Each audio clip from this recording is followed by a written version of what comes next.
More than 1 year after a woman was shot and killed by a now former sheriff's deputy in Illinois, the state's governor has signed a new law meant to reform police hiring.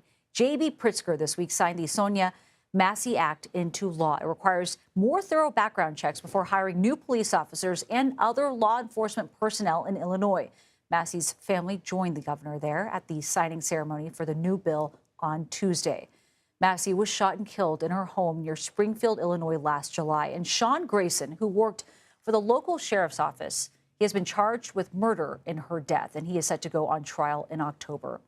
Anna Schecter joins us now. She is a CBS News senior coordinating producer for the Crime and Public Safety Unit, and she's also been following this case very closely from the very beginning. Anna, thanks so much for being here with us today. Can you talk a little bit about how Sonya Massey's case made this new law possible? What exactly does it do?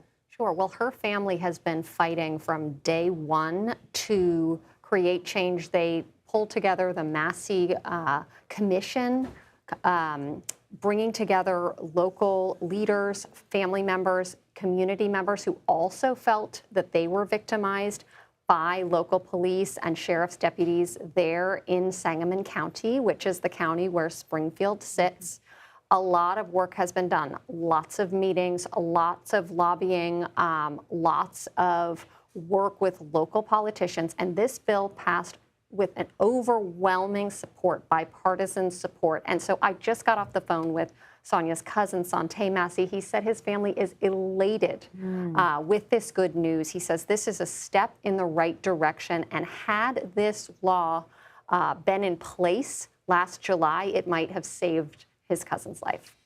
That is wonderful to hear that. And, you know, we were just talking about how rare it is to be able to have change actually come from these horrible, tragic events and incidents like this. What exactly does this mean in terms of these new hiring procedures? We talked about more thorough background checks. That's right.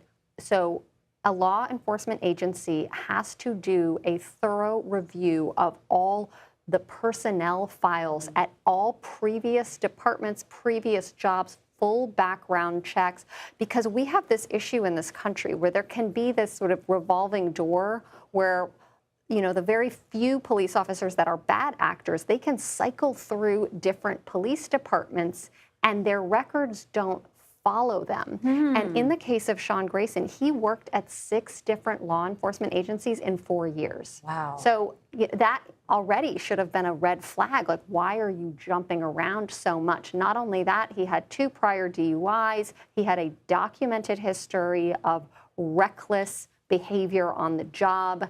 And the sheriff at the time who hired him, at the time in an interview with CBS News, he told us that there was nothing in his record that would have inhibited him from hiring him. I think leadership in law enforcement now are taking a much closer look and are much more careful about hiring.